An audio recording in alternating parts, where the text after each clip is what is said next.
आज के इस बिहार माध्यमिक शिक्षक संघ के सम्मान समारोह में उपस्थित इस शिक्षक संघ के जिला अध्यक्ष, सभी पूर्व के अध्यक्ष, यहाँ के सचिव, उपस्थित सभी गणमान्य अतिथिगण, सभी मेरे अभिभावक, उपस्थित शिक्षक शिक्षिकाएं और जो आज नए चयनित हुए सम्मानित प्रधानाध्यापक, आप सबों का मैं हार्दिक अभिनंदन और स्वागत करती हूँ।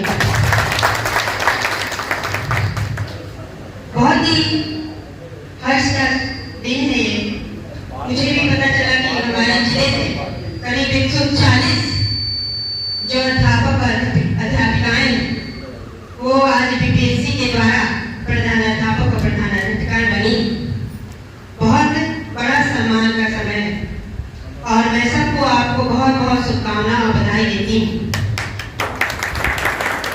इस समय ये आपके लिए और भी उम्मीदों का सफर है, बहुत बड़ी जिम्मेवारियों का सफर है, क्योंकि जिस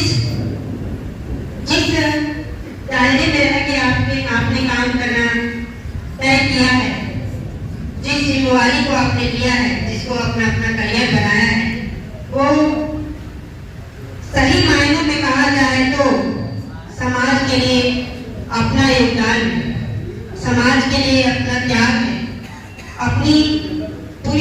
अपना सर्वस्व देना है, क्योंकि इस देश के आगे के भविष्य को तैयार करने के लिए, नौनिहाल बच्चों का भविष्य तैयार करने के लिए आपको चुना गया है। माता और पिता अपने परिवार का पूरी तरीके से भरण पोषण करते हैं और कोशिश करते हैं कि मेरे बच्चे को पूरी तरीके से अच्छे संस्कार मिले और उस सही राह पर चले।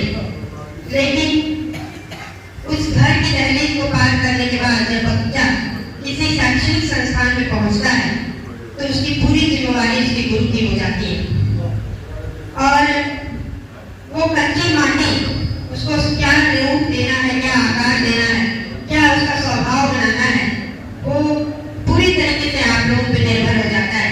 उसकी हर जिज्ञासा को पूरा करना आप लोगों पर निर्भर हो जाता है।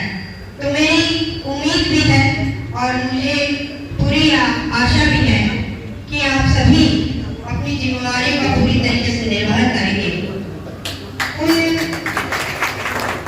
सभी को जो आर्थिक रूप से कोई सक्षम नहीं हो या ऐसे जिज्ञासु व्यक्ति जैसे बच्चे जिनकी ललक है कि हमें आज कुछ कर गुजरना है, जिनके पंख भी है, उनके सपनों में उड़ान भी है, उनको आप जरूर एक ऊंची उड़ान देंगे। और आज के इस दौर में नारी शक्ति विशेष रूप से उभर रही है। इसके लिए इस पुरुष प्रधान समाज में अतिशक्ति नहीं होगी कि आपका एक बहुत बड़ा योगदान रहा है कि आपने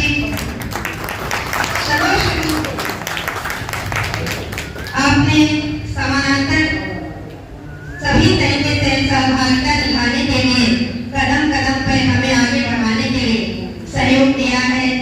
इस नारी शक्ति को आगे बढ़ाया है, इसके लिए धन्यवाद। और इस सम्मान समारोह में जो मेरा सम्मान हुआ है, इसके लिए मैं बहुत अभिभूत हूँ। मुझे फिर भी नहीं लगता कि मैं इसके लायक हूँ कि नहीं, फिर भी कुछ मैंने तय किया है। मैथिली ठाकुर जो एक बहुत ही सुंदर प्लेबैक सिंगर है, उनकी कुछ लाइनें मुझे याद आ रही। चूड़ियों को बेड़ियों को तोड़ कर चली हूँ मैं, तेज है मेरी लहर तूफान से लड़ी हूँ मैं, सांस ले रही थी अब से अब जी रही हूँ मैं, सांस ले रही थी अब से अब जी रही हूँ मैं, हक है मेरा जो खुद पे आज जी रही हूँ मैं। हिंदुत्वता की बेटी हूँ, हिंदुत्वता की बेटी हूँ, जो चाहूँ कर सकती हूँ, शक्ति हूँ कर सकती हूँ, हाँ मैं कर सकती हूँ। गौरव की बात है कि आप सबों के सम्मान कार्यक्रम में मुझे शरीक होने का, शामिल होने का मौका मुझे मिला है। एक बातों की चर्चा मैं करना चाहता हूँ। इधर आज की परिदृश्य में हम सबों ने देखा है कि सरकार की लाठियां शिक्षकों के ऊपर लगातार चलते रही है। हम सब लगातार देख रहे हैं और एक ऐसा दौर आया, मेरे पिता स्वर्गीय केदारनाथ पांडे जी जब तक जीवित रहे तब तक उनका एक ही मिशन था, एक ही उद्देश्य था। वह बराबर एक बात की चर्चा करते थे कि शिक्षक हमारा परिवार है और उनका सम्मान ही मेरा सम्मान है। और उसी सम्मान के साथ लगातार वो जीवित भी रहते थे और संघर्ष भी करते थे। लेकिन कुछ परिदृश्य ऐसी बदली, ईश्वर को मंजूर नहीं हुआ और 2022 में जब उनका निधन हुआ उसके बाद मैंने देखा कि ऐसी दौर, ऐसी परिस्थिति, ऐसे शासक आगे शिक्षा विभाग में बैठ रहे थे जिनके कड़े कड़े फैसले हम सबों को परेशान करने का काम कर रहे थे और उन कड़ों फैसलों का जवाब हम लोग किस तरह से दे, ये हमारे सामने भी एक चिंता का प्रश्न था।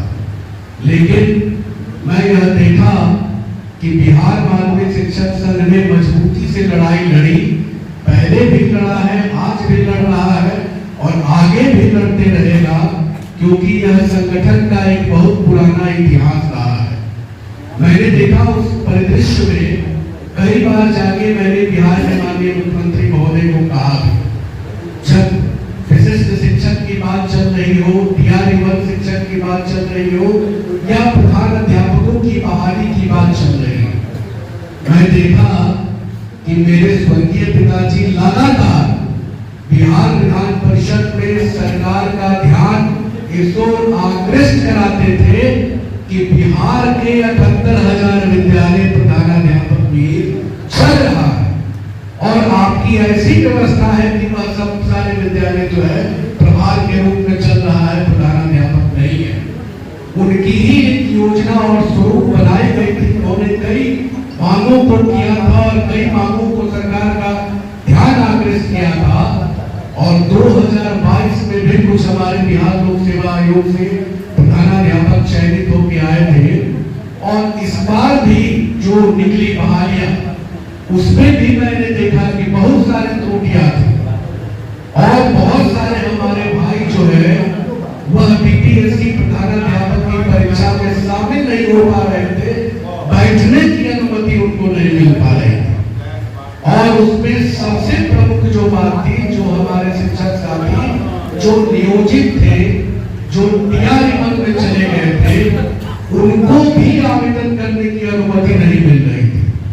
वह जब बिहार लोक सेवा आयोग के वेबसाइट पे जा रहे थे तो वह भर ही नहीं पा रहे थे, वो कॉलम भी नहीं दिखा रहा था।